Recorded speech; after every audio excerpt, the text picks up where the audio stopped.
in Conference Room 2. County Hall, it's Wednesday the 7th of December, and it's just after 2 o'clock. Welcome everybody, good to see you all, and let's get on with our job. Apologies for absence. Chair, I haven't received any apologies for absence. Wow, I think you're probably all here, all right, great. Eileen Carr, Gordon Castner. Okay, so. Nearly. Just want to tell us information. Minutes of the meeting of the 5th of October and the 26th of October, you agreed that Brian and I signed them. Right. No. You can sign them in if you like, Brian. Yeah, before you sign them, on the second lot of agendas, apologies have been put in for me. Yeah. And the only reason those apologies were put in was because I was double booked in a meeting. And I think that should be referenced because on our attendance records at Northumberland County Council, that would show that I didn't attend meeting. Yeah. Well, we can't split Brian down into two. So somewhere along the line, that shouldn't just be an apology, if you know what I mean. And that doesn't just cover for me, but it may cover for anybody on this committee. I think we've gone down the line in the past about trying to make allowances for people being double booked, and it turns out that it's impossible to. But quite happy for it to be minuted today that the reason you weren't here was because you were double booked. Appreciate it. Thank you. No trouble at all. Right. Members' interest. Has anyone got anything that's not already taken up as all there is? Excellent. So the next one is forward plan of cabinet decisions. I think. Do you want to say anything about this, Sean? No, I listened to the report of the one cabinet that just quickly made and I picked up along the way. I think there's one to bring to your attention, I think, on the bottom of page 18. We produced a government scheme from the cabinet report for February, just case of whether or not you want scrutiny involvement in that somewhere down the line. And talk about that, can't we? Yeah. We'll pick that up with the work programme. Yeah. Okay, excellent, thank you. So we're now Councillor Dale. Yes, can I just ask, the budget and medium-term financial time in here, are we under consideration once again that all members will be asked for the corporate service and economic growth overview and scrutiny I would committee? imagine so. So we're getting less of these. So any issues that we might have concerns which are relevant to this committee, Bring it then. Yeah, we can note them there. you certainly can. So I think Rebecca sent an email to all scrutiny members a bit ago confirming that, but also inviting all scrutiny members to the January meeting to consider the two reports that are on the bottom of page 17 of the budget and medium-term financial plan and the 30-year business plan for the House and Revenue Account. Both are going to corporate services in January, and all scrutiny members will be invited to that meeting as well. Okay, great. So now overview 5.1, electric vehicle charging tariff setting methodology. And this is going to be Mr. Jones and Mr. Baker. So who's going to kick off? I'll kick off, Chair. And then, Okay.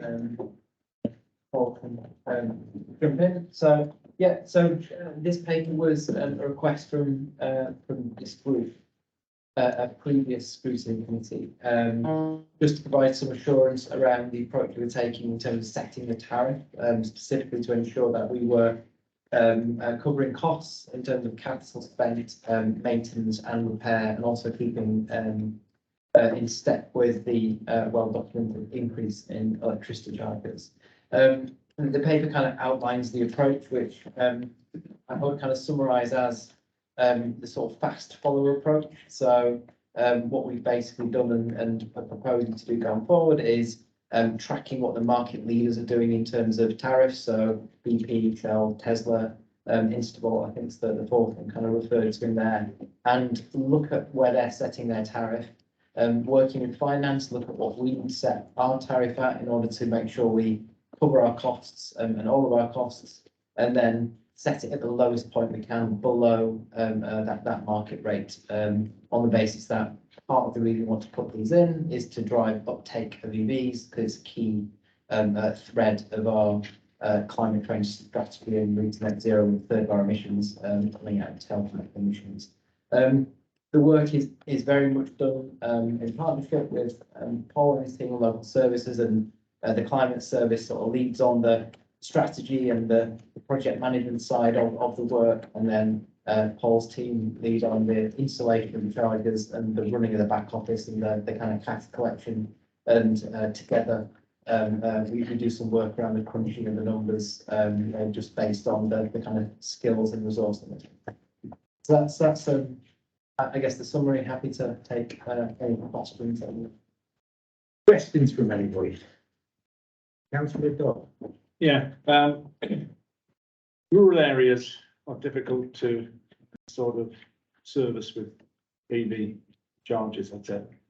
And I've been relatively well impressed with solar panels. I mean, obviously, even on a day like today, it might not pulling in 2 or 3 kilowatt.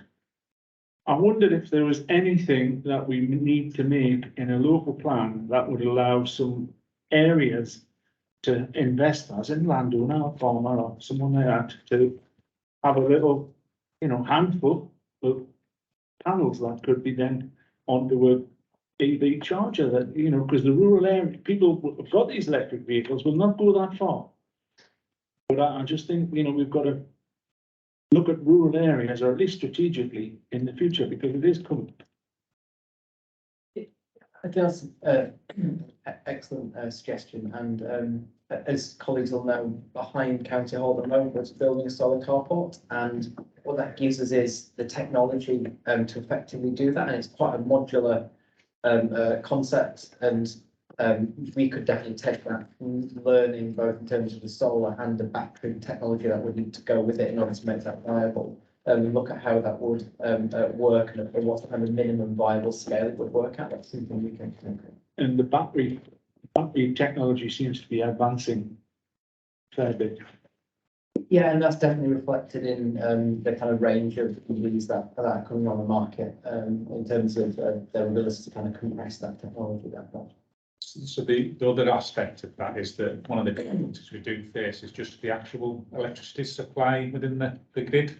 And obviously, when you're in more rural areas, significantly increasing demand on the local networks problematic in terms of, then investing in more substations and things such as that. So having some locally generated renewable capacity is clearly a positive thing from our perspective. I think that would be yes.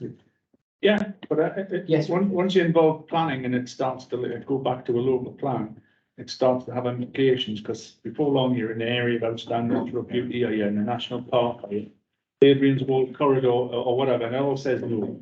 So I just wonder if we need to tweak some things to make this possible. But there's lots of agricultural buildings with big roofs that are already structured within that landscape. Yeah.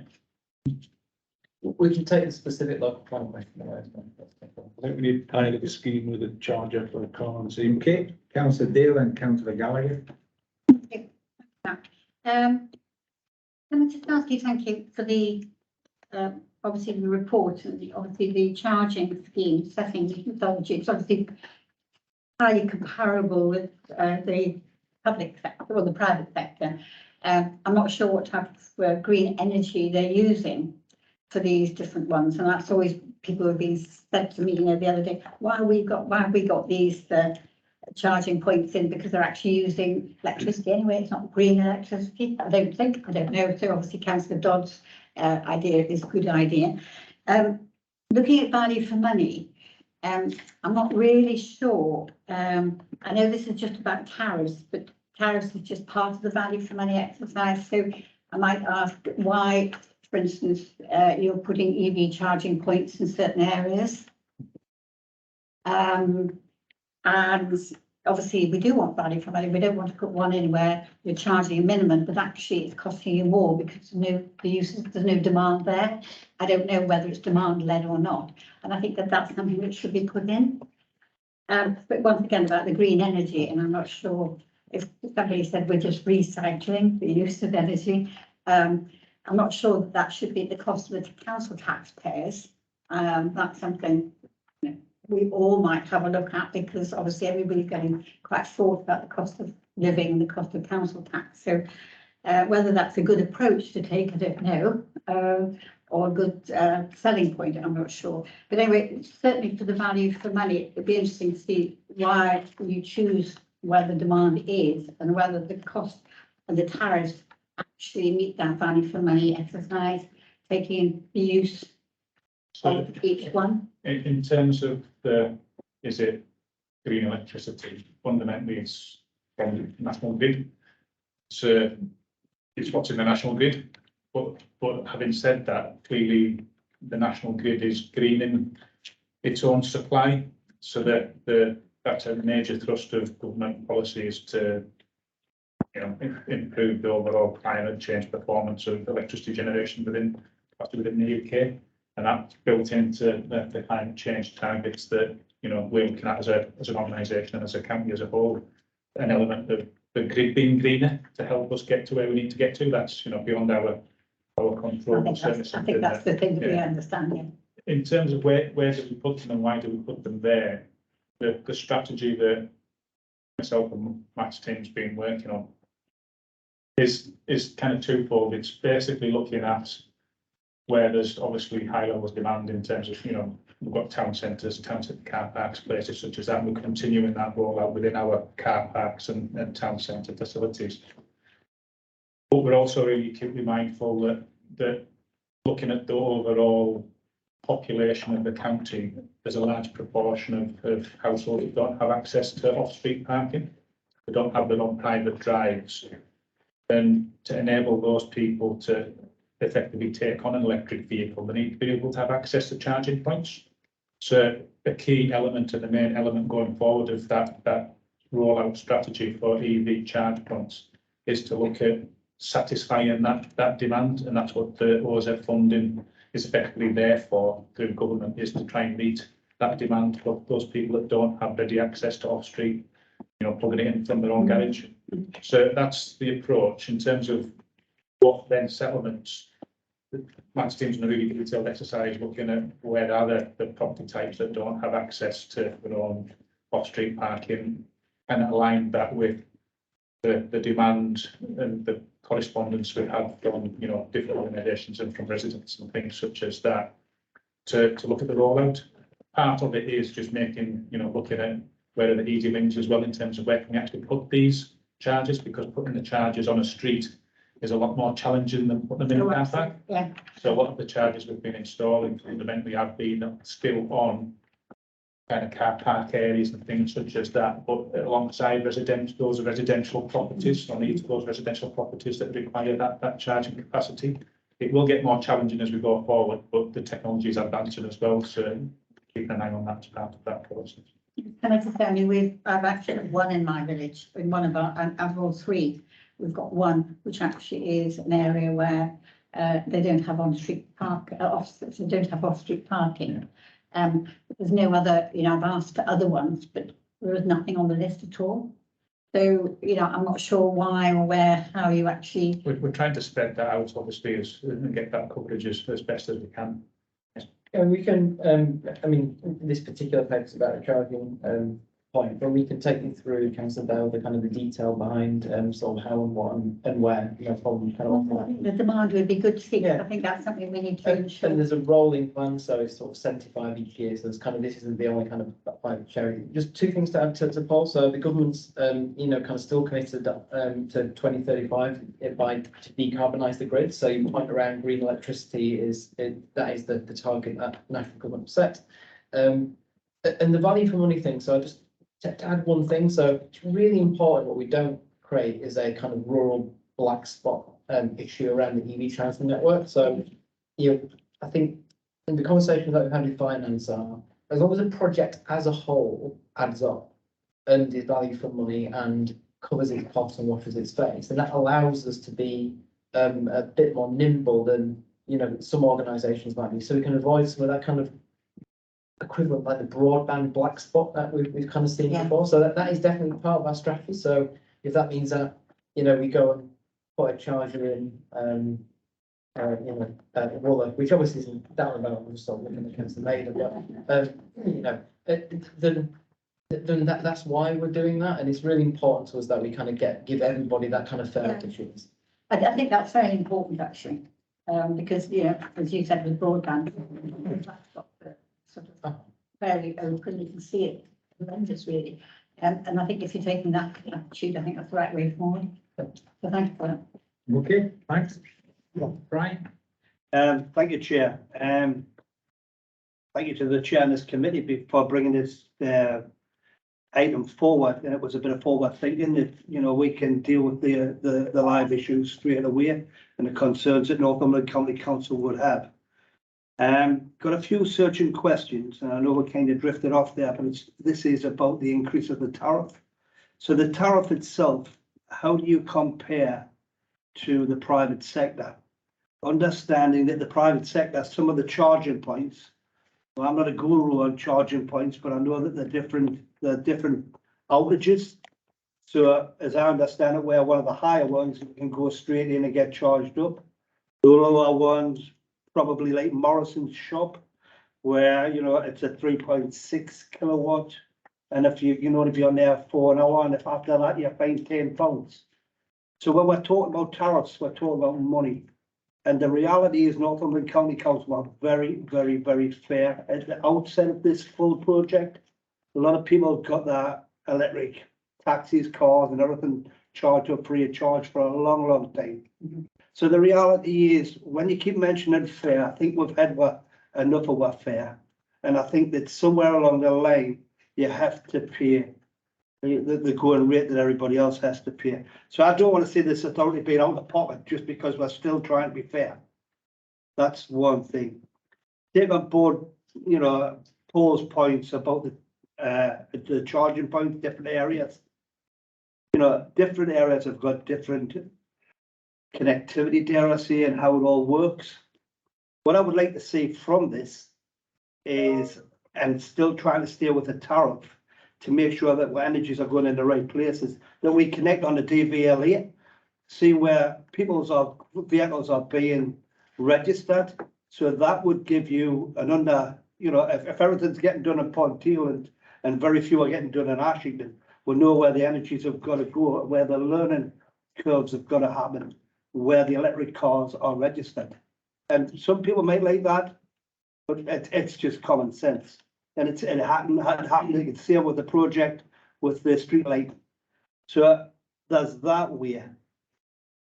So we have to understand the market, and it's right what Anne had said before, but the chargers aren't all the same, and we have to fit in there, and we have to make sure that we're fair, but we're not out of pocket. So thank you very much for that, Chair. Right. So I'll thank you, Councillor Gallagher. They're really important points that you raised. So the point around speed of charge, so how fast it takes you to charge your vehicle, and there's a different tariff for that different type of charger. So if it's quick to charge, it costs you more money, but that you pay that convenience. And again, we'll mirror with the kind of caveats I described before about being as value as we can without being out of pocket what the market's doing, because that's how they set their tariffs as well. So it's going to cost you half an hour to get like a fantastic charge of power, and you're going to pay more for that, and that is how the market works, and we'll kind of follow that. And if you look at the usage of our chargers, it's those chargers that are used for more as well, and we've got good data on that, which we'll be happy to kind of share with colleagues if that was interesting as well. Your point about DVLA registration for EVs is absolutely, we'll take that away. I think it's a really, really good idea, and we'll feed that into the kind of the next branch of planning. And if I sort of might just quickly talk about that, it's a slightly adjacent point.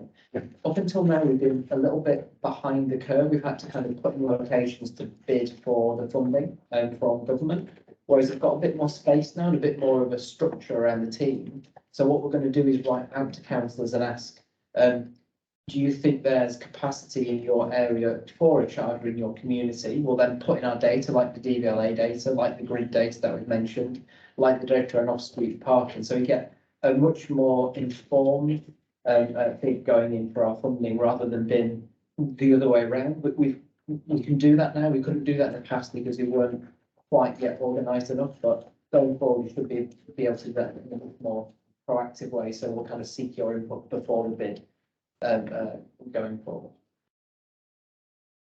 Well, other things just to add on to that, in terms of the tariff structure. And one of the key issues in terms of the utilisation of the charge points themselves is trying to stop them from being blocked, basically. So it takes so long to charge a vehicle, but you then want that vehicle to move on and to release that charger for other people to make use of. At the moment, in terms of the on-street chargers, we haven't put in place any kind of parking restrictions or traffic regulation orders to enable that to be dedicated solely and enforceable solely just for EV parking, because that kind of creates issues in terms of, is it then reserving a parking space just for EV cars on that street and all those kind of things. So we've done that in terms of to get the ease of implementation, whilst people are becoming, more familiar with them. As the level of usage of those starts and demand starts to increase, that is something we'll have to tackle. And there's different ways of doing that. Certainly, you can put in place traffic regulation orders. We do have those in our car parks, but you can also actually use the EV charge points themselves. You can set within the tariff structures on those basically penalty charges that you then, as a user, if you're plugged in, get hit with if you overstay your welcome in terms of those tariff, the actual units themselves. So again, that's something we'll keep an eye on as we go forward, as this, technology develops and we develop in terms of our approach to it. Excellent, thanks, yes, Richard. Being sort of an agricultural engineer, an ends and makes do thing. I think Councillor Dale mentioned about certain properties have got no access to get, they've got to cross a pavement to get a cable and a charge. Could we not, I mean, me thinking out loud here is just like a washing pole with like a gate, like a bit at the top that came over the path, and you pull the cable down, because the whole point is you don't want cable on a path. But not beyond the wit of man, because let's face it, energy crisis is here for a while, and these old properties are dreadful to heat. So I just think that a bit of common sense might just invent something that would work for, because I know a lot of properties where they're barred from getting an electric car, because they just cannot get the charge across the road or the street. I've just packed it. Thank you, Richard. Can I come back to that one quickly? It is that how it's done, Councillor Todd.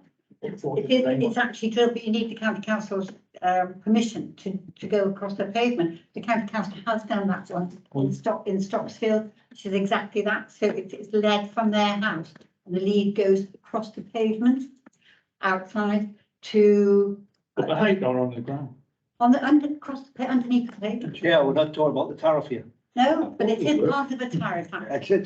It's not part of the tariff, actually. It was just an idea, Chairman. I'm sorry that I. No, it's all right. We don't mind going down blind alleys here. There is a tariff on it, actually. So there is a tariff. Yeah, okay, so.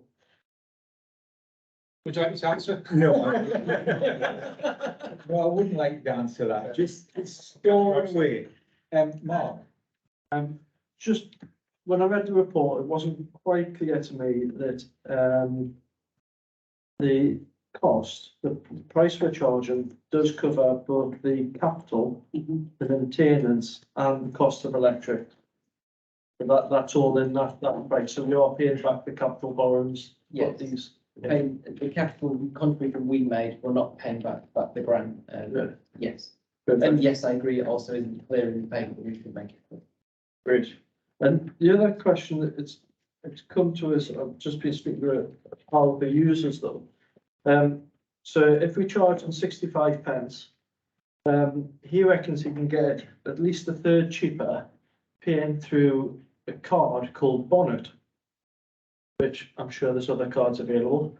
But is that like a fuel card where people buy a card and they fix a rate? And if they are getting the electric cheaper than what our rate is, if they're using these fuel card types, are we actually getting any money out of them for the maintenance, the electric and capital? Or is that just going to a third company? So let's take bonnet away. I don't think it's applicable to our, I mean, we have our own system for our own charge points, which is Northumberland system. So I'm not familiar with what bonnet is, but it isn't a card you could use on our system, because in our system you basically have to sort of prepay. You know, it's like a pay-as-you-go type phone model where you put, you know, £20 or something on the account, then draw down against that until the credits come. But I can take bonnet away and have a look at it. Well, they Is use that- it on our system.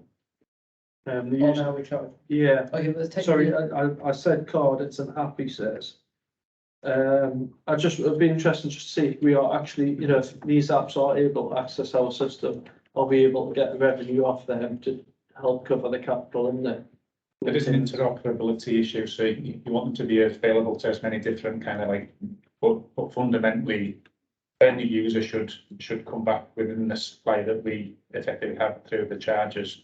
Back as our charge, if there's got some other side thing, we'll have to investigate that, because that's something we're not. Yeah, it'd be good to get the detail about the specific charger, the name of the app, etc. Because yes, Just to make sure we're not. Yes, pocket, really. Hopefully, I'm from a loophole. Well, there's a wire comes out the side of it, you know, we've locked that in. No, I just thought it'd be worth. Is your friend there? You can see X-frame.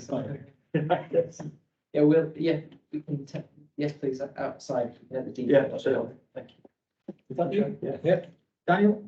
Just for the benefit of the members and the public, on page 24, where it is the EV tariff working group, just who is that consist of? Just officers, the two teams working together to. And that's kind of why I brought it here, so, you know, we've got some sort of idea what's going on. Before we move on, I just wanted to. You mentioned something about cash collection at the very start of this. You Sorry. didn't mean that, did you? You just I meant. was using a slang term to refer to the collection of digital payments. Right, okay, so there's no cash involved in this at all. There is no hard currency in the sense of coins and notes. No. Good. Have we thought about varying tariffs depending on where our various machines are? If it's, you know, if it's up in Kielder and we're the only one, are we prepared to think about charging different rates or different ones, or are we just all just charging the same wherever? So we had a brief chat about this outside. So currently we don't, and I think it is something we should probably take away and consider, because there's sort of merits in terms of how you drive uptake and potentially how you could get more revenue back. The technical side of the question, in terms of can you do it per charge, the answer is you can. The caveat was we haven't done it. It could be operationally, and the phrase was super problematic. So we need to sort of go away and understand what that phrase means operationally, but technically you can. So I think you should take that away, Councillor Reid. Yeah, it's just, you know, I mean, It's interesting. it's about supply and demand, you know, and from my perspective, if we are building this network and it has to wash its own face, we cannot, you know, we can't as council taxpayers be subsidising people's electric charges, you know, so if we're building the network and it's our network, then it needs to produce an income, even if it only just washes its face. There isn't any way that any of us should be subsidising it. And just to go back to what Councillor Gallagher was talking about, just about going to the DVLA and finding out where the electric vehicles are being bought. Just bear in mind that if actually there's a concentration of electric vehicles being bought in Teelan, for a place, you will find that most of those will be able to drive onto their own property and plug it in. So you might not want to be thinking about putting more chargers there. You might want to think about putting public chargers in Ashington to encourage the take-up of electric vehicles there, where there are places in Ashington where never in a million years you won't be able to get parked outside your house, never mind plug it in. So, and I know that you've done a great job so far. You've got it right. and I know you're thinking about all these things all the time, but, you know, I don't think it is always worth mentioning to you stuff. Yeah, That you well, might I'm not not take thought all of that on board. I think in terms of the overall strategic approach, the fundamental principle of it washing its own place is already agreed and embedded within that. I think the flex around that is the issue that's already been discussed in terms of how you make sure that that washes its face, and at the moment there is that differential effectively in terms of some parts of that system subsidising other elements of the system, and it's how far, you know, as an organisation we want to drive that going forward. You could look at having higher rates in tourism kind of car parks and places such as that. Again, or even part of the the reverse of that. Can have a look at that. You know, if you want to encourage tourism, Yeah. one of the things perhaps you could say is that, you know, electric charges in Northumberland are actually cheaper than they are in Cornwall. So, you know, it might be something that you can say, you know, tourist hotspots are actually cheaper And we've got to drive in tourism. So, you know, you just need to bear all of these things. An excellent report, absolutely written clearly for us all to understand. And you kind of rose for the challenge of what we asked you to do. So thanks for that. It's been good to hear you. And I'm sure you'll listen to what we've said. We might even take some of them. So we can come or go with you, please, gents. You're all happy to stay if you wish, but I'm sure you've got other things to do. Thank you. So the next thing is 5B, which is corporate feedback performance. Thank you, John. Are you gonna walk us through this? And yeah, I think you're gonna explain to us the difference between complaints before we start. Because they're not, all complaints are not the same. No, it's as clear as mud, so I'll run through it all with you. Good afternoon, everyone. I'm Julie Dennis, the Corporate Compliance Manager. So the report's the purpose that's been presented to you today is to provide data for the financial year from 1st of April 2021 to the 31st of March 2022. It describes within the confines of the existing software that we use, and I'll explain a bit further on about that towards the end, our performance. It also details the Ombudsman's reflection on our performance and compares us against other authorities. And it also provides you with a brief update on what we're doing within the service to improve things and where we are planning to be in the future. As Chair very rightly said, we thought it'd be really useful to explain what a corporate complaint is. I think it's a bit of a grey area, and it's something that in the future I will be providing additional resources to members of the public, officers and elected members so that we can have a clearer understanding. A corporate complaint is anything that doesn't have a formal or regulatory process already in place. So it's easier for me to tell you what isn't a corporate complaint than what is a corporate complaint. So adults and social care, adult social care and Children's Act complaints, code of conduct members complaints, any formal appeals, so any planning formal appeals, any parking ticket appeals, anything to do with legal cases, any HR matters. So anything that doesn't already have a process in place will fall under as a corporate complaint for us to investigate. If we do actually receive anything and we feel that it would be better to be investigated under those procedures, then we would obviously direct it and we would advise the individual what the appropriate process is for it to follow. We also have our executive inquiries, which are separate to corporate complaints. These are inquiries that come into our exec team that require some investigation. These are dealt with appropriately dependent on what the matter is that's being raised. As you know, we have members' inquiries and we have service requests which are dealt with via our customer services team. I just wanted to point out within this report, the data that's provided is based on what's available using the current system that we have in place. I'm really pleased to announce that we've actually procured a new system, a new software that's bespoke for complaints management. What that's going to allow us to do is drill down and provide a lot more granular information moving forward.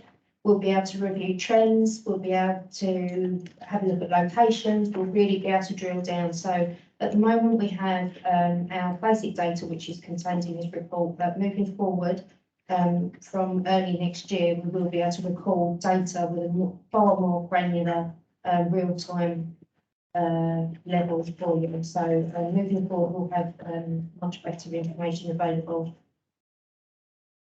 We've also received an annual feedback letter from the Ombudsman, who highlighted that they was pleased with the culture within Northumberland County Council, that we welcomed complaints and that we was positive. We had a positive culture of complaints management. It's noted that regionally, the North East has the least amount of complaints, the least amount of upheld complaints, and we comply with every recommendation that the Ombudsman puts forward to us. So it's actually deemed that Northumberland County against other such authorities. Something that the Chair actually mentioned to me was that it would be useful to have benchmarking data, and I know that's probably something that you're going to ask, so I'll just answer that now for you. I've been working closely with the Ombudsman and our national and regional complaints managers groups. It's good practice to provide a complaints report. It's not a statutory requirement as it is with children and adults. However, we will do it because we know the benefits of doing it. We all would like to have benchmarking data. We'll produce our data at different times, so each authority has their own agenda and their own timeframes for their reporting. However, we all agree within that group that it would be really useful. And moving forward, we're going to do everything we can to provide benchmarking data. So what I will be doing is looking at ways that I can incorporate that in some way, and we can develop that and work together with the group and produce benchmarking data so that you're better informed about how we're performing as an organisation in relation to other organisations. And if you have any other questions, which I'm sure you all will have, I'll be more than happy to answer them. Okay, Anne, and then Dan. Thank you very much, Susan. I know you do a very good job, and thank you for all you're doing. And it's one of the good things is actually that the council's complying with any queries or complaints that the Ombudsman brings up, etc. I think that's really good. What I was going to ask you is because this is just part of the bigger picture, and what I feel and I've always thought is that we don't as members have all the key performance indicators, which actually provide where the services are failing, and actually are they mirrored within some of your complaints you get, or are they lost and people don't complain, the service isn't being delivered and people are just, well, you know, typical or whatever. And there are those who will always complain, and whether it's because they've got the tax bill that day and say something, or for whatever reason, which actually the majority of people will complain or mutter to their councillors when they see them or to the people outside. That doesn't give us a good picture about actually how the council is performing. What you're doing is getting sort of the real problems that have come out of not the everyday things, but which are still, you know, not performing. But you're getting the real issues that occurred or the real grievances that have gone. So you know, you don't seem to have that many, and as you said, in the North East, maybe people have different ideas about what a complaint is, and that's the other thing. Is, I mean, I've made a formal complaint and I've dealt with very efficiently, very effectively, the process. But the majority of people think, oh, I can't be bothered with this, and we get the letters, we send them on to the service, but actually nobody understands that there is a complaint there. So although you've got the conformance feedback performance, which is good, and thank you for all of that, doesn't give us the whole picture about actually what's going on in the council and where the complaints are. Absolutely, and I think that's a really good point to make. This is why it's so important for us to be able to record granular detail and really be able to drill down into the nuts and bolts, if you like, and we could do a whole 360 with the information provided. So, for example, not every complaint, but I'm always a great advocate for saying we shouldn't just be looking at the amount of complaints we receive. We should be looking at the amount that are upheld versus not upheld, even the not upheld complaints we need to look at, because it could be that there's somewhere where we can improve. It could be communication. It could be, you know, our understanding of doing things. Yeah, okay, we haven't done anything wrong, but there could be a better way of doing it. But most importantly, what we need to be able to do is get the complaints data and then compare it to all the other types of data that's available out there. So customer services, compliments, everything. We need to be able to do a 360 review on it. Now, I'm really happy to say that information governance is actually coming on board with the system that we've procured. So we'll immediately be able to compare that data. When we have the granular data available, so we'll be able to drill down and say, libraries, sorry, I'm picking on you because you're here. Libraries had 3 that were communication issues. They had 1 that was, you know, a policy issue. We'll be able to look at that, compare that against information governance data, customer services, all the other kinds of data that we have, and see if there's a bigger picture. Yes. So instead of it being, here's this chunk of information that tells you how many we're getting, how accessible we are for people to make complaints, what we'll be able to say is, here's that data, but this is the granular meat on the bones, and this is what we're going to do about it. So we can look at trends and analyse where our actual areas are of interest that we can look at and start improving. I think, can I just add, I mean, I think the big thing is, I think out here planning, where there's been lots of complaints, same things. However, they've come back and said, oh, well, actually, yes, we're happy with them actually making response. Well, planning is very difficult because once you made a decision, you can't overturn it. Yeah. So, you know, the council's in a corner there. So, well, they can say, well, I'm sorry, it happened, and put our hand up. That's not actually helping matters. As against a pothole, which is a totally different one, where you can, you know, there's all kinds of different ways and different levels of how things Absolutely. And I think it's really important as well that everyone's aware of what's available to look at those concerns that individuals have. So as planning, as you know, is deeply complex and, you know, has all the processes in place to be able to deal with issues. But because somebody remains unhappy with a decision that's made, doesn't mean that necessarily something hasn't gone right. So again, I think it's really useful that we start from being able to get some granular data, being able to 360 look at everything, look at it as part of everything else that happens within the organisation, and then try and work out where we can go. I think we've got a lot of work to do from my team perspective around educating internal and external individuals around what services are available, what support's out there, what happens if you remain unhappy. You know, we know that we've got the local government ombudsman that you can go to if you're unhappy with a formal complaint. But a lot of the time, I don't think it's widely advertised, you know, what support is available out there for both staff and for residents as well. And I think once we open that key and channel of communication, and we're more transparent about, look, this is what you do if you're not happy with this. This is the process you can go to. If you remain unhappy, this is where you go. And we compare all that data. I think we're more likely to not necessarily resolve people's concerns, but reassure people that it's been looked at properly and down the appropriate processes, which makes people accept that response a little bit easier. Okay, that's all right. Anyone else? Chair. Yeah, sorry, Daniel, and then Richard. Thank And you Nick. for the report. It's really good. I like your charts and the graphs and sections. That's really good. I'm very interested to know about the processes of the complaints. Maybe we could talk about that another time. Yeah, absolutely. But I'm also interested to know how the council make it easy for the public or the customer in this case, the experience of filling out a complaint. So I'm assuming we do have a website a section on the website where they can fill out the complaint themselves.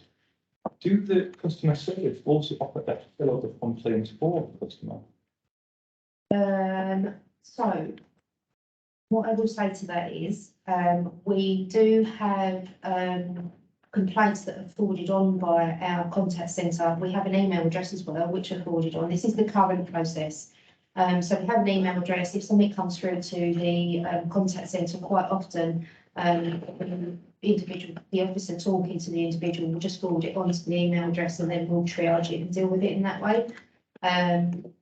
You know, it's good practice that we always offer to do that for individuals. However, moving forward, with the new system, it's going to be far easier because it's integrated with emails. So emails will automatically go into the system. There's going to be updated links for people to be able to register complaints. So it's going to be far more accessible. But there's many ways that you can make a complaint at the moment. But yeah, things do get forwarded on quite often to us. Yeah, it's just because you find that a lot of websites and companies and organisations will hide the complaints section because necessarily don't want a complaint, but they'll more than happily advertise the complaint section. Now, I'll admit I've never seen where our complaint section is, so I can't obviously say that we're hiding it. That's not me saying anything, but sometimes you'll find, Chair, that it's actually quite difficult to fill out a complaint because there's a lot of information I'll ask for. Like, you obviously need to know who you are and where you live and the nature of your complaint, but it can be quite grueling a task. And that's why I'm asking to say, do we, and the customer service department, which are brilliant, do we offer that side to the customer to say, if you're finding this difficult, we will offer to do it for you. Another thing I'm interested to know is, in complaints, is the customer offered the question, what do you want to see happen, where they can type it themselves and say exactly what they want to happen rather than us giving them an answer? Really good point in there, actually. So if I answer the first section, there's a customer service strategy that's going on at the moment. Part of that is reviewing our website that we currently have. There's various different, I don't manage that side of the thing, so I'm sure I'll know. Yeah. No, okay. The whole customer experience piece of work that the team are involved in, Daniel, will encompass all of that. So it's about making sure we're gathering up everybody's experience of the services that they're engaging with in the council. At the moment, the customer services team are usually the first place where people will pick up the phone and say when they're happy. They will respond and react and try to resolve at that point of contact. We're encouraging all the departments to resolve at point of contact. What the problem that Julie's faced with is that we don't get a hold of that information early enough to check trends, and we need to be able to understand and know what's happening for individuals, so we can sort the issues out in advance. So the changes to the website, the changes to the customer experience strategy will encompass all of that. We want to be best in class, you know, not just in terms of delivery, but openness to feedback from the people who are paying the council tax, and open to them telling us what it's like on the outside, trying to work on the inside. So that piece of work is underway, and it's probably right that when that strategy is developed, Chair, that again comes through scrutiny for you to kind of comment on and take a view on. But it's in its very early stages at the moment. The key piece of information that Julie's mentioned is getting the software ready, so you can capture all of this and look at the trends.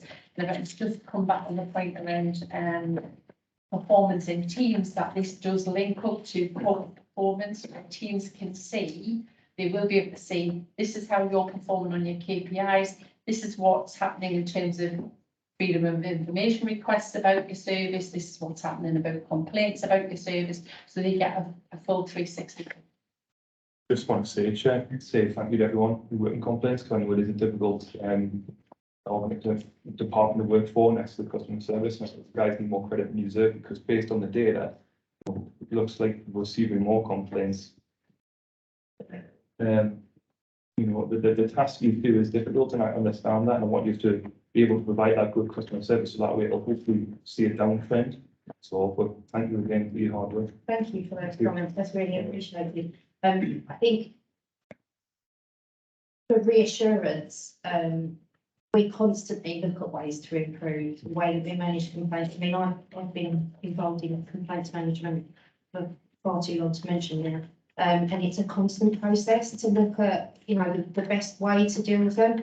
But I think once, as Mo said, once we've got like the phones in place, the new software, we can look at what information we can actually get. And I'm confident that we can get some really usable data that can make, I mean, nobody wants to make a complaint. There's a reason behind everyone that makes a complaint. There's a reason behind everything. Whether it's something that we uphold or not, it's still, there's something behind that. And that's really valuable. I really see complaints as a positive tool. So your comments are really welcome. Thank you for saying that. Thanks, Jen. Okay, no problem. I've got Richard, Nick and then Brian. I'll be brief, Chair. Go back a few years when I was in the cabinet and back to when we've since had the colour report.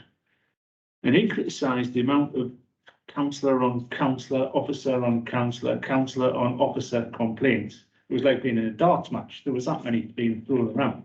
And over numbers, has that slowed up? Because I would imagine the cost of these complaints will be concerning.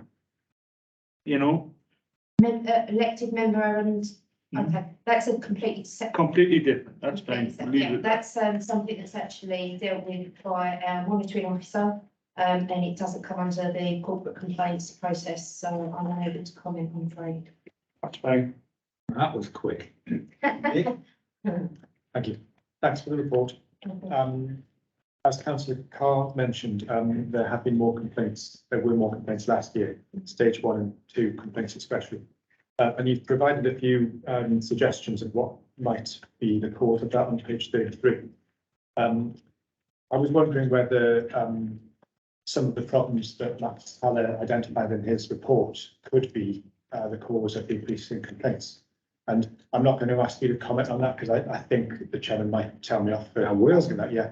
But so what I wondered though was whether your team and the new case management system would be able to help us to monitor the effect of implementing the recommendations in Max Haller's report.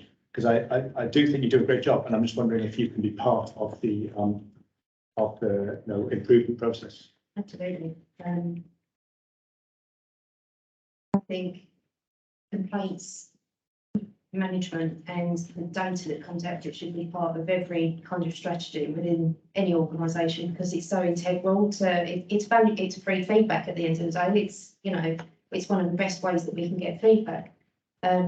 What I will say is nationally, everybody has seen an increase. What we was talking about in the national complaints managers meeting the other day actually was just how everyone has seen a really huge increase in the amount of complaints.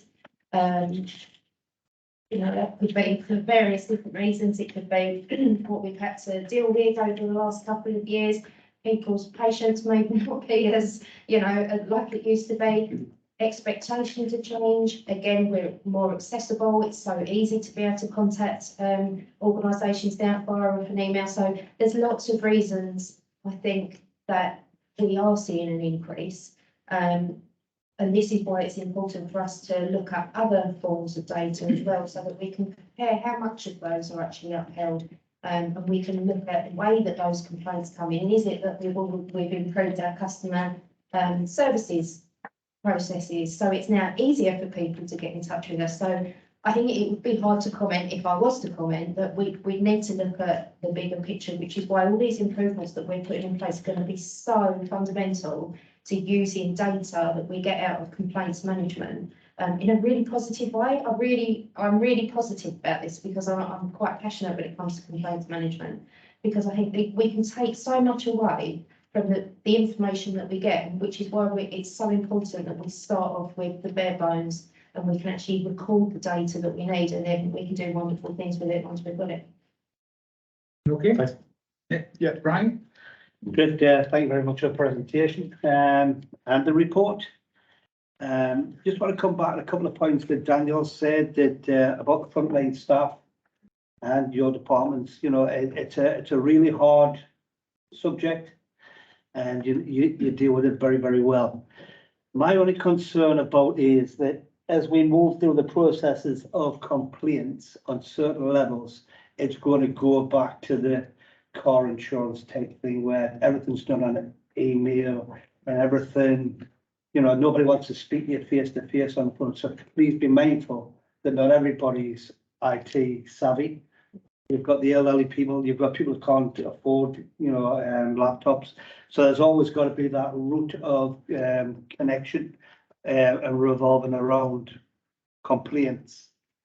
I'm mindful that we've discussed a lot of things that will happen in the future. And, you mentioned about the granular drill down next year. And, the reality is this report tells what's happened in the past. And as I'm looking at the graphs here, they're from 2019 up to 2022. That particular span of time is a difficult time for everybody around the world. So it's trying to find out from that data, what are the trends described in the data? What would be the future projections out of there? So I'm trying not to think about what you're putting there for next year. I'm trying to think what's in front of us now. So it's generally, that's my biggest concern. I wasn't going to bring in the Cal report, but it's been brought in twice. So obviously that reflects on a lot of things through that dark time as well. So the other thing, two other things that I really want, do you ever test yourself? Are you the secret buyer that comes in and do you check your own departments as well? Because sometimes we can get on the phone at Northumberland County Council on a Tuesday and the phone doesn't get picked up until a Friday. So we need to understand that's a good customer feedback. But coming back to your granular and your drill down, I welcome it. But I think it's something that has to come back in a committee. And how long would it take for that data to be there to be able to give a genuine, I'll try and pick the words right, background of we're doing things right. So sorry to. No, that's okay. Lots of points there, but really valid points. I think to reassure you immediately, we'll have real-time data available. That's one of the things that drew me to the particular software that we're going with. It has a dashboard on that's available for people with whoever needs, for a business needs to have access to it, where they'll be able to see real-time data. So they'll be able to actually log in and see on that day, okay, how many complaints have we had for this month that are about communication? How many have we had that are about policies, etc. So we'll have that real-time data. I'm actually working with the National Complaints Board, and we're all putting together suggestions of having categories for complaints so that we can benchmark, so we can drill down even further in terms of, yeah, okay, we've got this amount of complaints and these amount upheld, and we compared to other authorities, we've done well, bad, etc. But we'll also be able to look and say, why do we get more communication issues than, Tyneside do, for instance? So all the things you're saying are really valid points and ones that we've been discussing and moving. I know it's moving forward, but we are where we are, and we just don't have that granular data at the moment to be able to do anything. Which is why I've put so much effort into the improvement framework and looking at ways that we can get where we need to be. And we're on the cusp of getting there and being able to do all that. But I'm confident that we've thought about most of the things that you would raise as a concern, and that we're going to be able to remedy with all the new actions that we're putting together, because it's something not just for our authority, it's tried and tested at other authorities as well. It's similar issues that all authorities have, and that they're all aware of. So we're working together not only locally, but we're actually working together nationally to try and resolve a lot of these issues. So I'm confident that by the time we, get all these things in place, that we'll have some real good data available for us, real-time data that we'll be able to look at. Yeah. And same again, the graphs, sorry, Chair, just to go back, the graphs which cover 2019 to 2022. Mm-hmm. And I think that if I'm going to use those trends, I don't think they're true trends, if you can understand what I mean, Yeah, going through that time. So obviously, I've been in post for 3 years, so that's why that data's on there. There wasn't complaint reports prior to that, for me to be able to pull off data. So all I can say is moving forward, we'll be able to benchmark and monitor things, because we have the tools to be able to do it a lot better. Thank you, Chair. Mark, did you wish to? The only thing I was gonna say, Chair, other than thank you for the report, was, you know, if we get a customer that goes through the complaint system, there's no complaint to be upheld, do we clearly signpost them where to go to next if they're not happy with our procedure? So if they get to the end and they're still not happy, I'll be quite clear about the direction we should go to after that. Absolutely. We have templates that we use for stage 2, which is the final local stage for corporate complaints. We have a template in that template. It explains the function of the local government ombudsman. How they are independent to us. We give contact details, telephone numbers, email address for them to be able to make contact, and we give a brief explanation of what they can expect. We also give indication to the website so they can go away and have a look at further. So once our local resolution has been finalised, we make it very clear what the next steps are for the individual. Thanks, yeah, thank you very much. Well, thanks for all that. We just look forward to you coming to see us. Is it once a year, Sean? It is, it's only about August, but we'll talk about the intake code next year. So when you've got all whistles and bells going, Yeah. you'll have to come and speak. Perhaps we should have it on the screen. Yeah, absolutely. Well, there's lots of changes that means, so I'll be welcome to do it. Excellent. And the conversation didn't go in the direction you thought it was going to at all, did it? So thanks for coming. That's great. We'll see you next time. You can stay and listen to the next lot if you wish, but I'm sure you've got better things to do. I've got another meeting. Thank you very much, everyone. Good to see you all. Good to see you. Take care.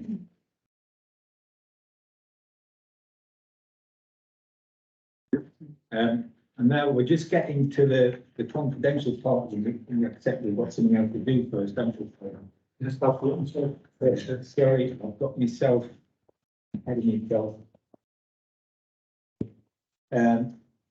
It's the corporate.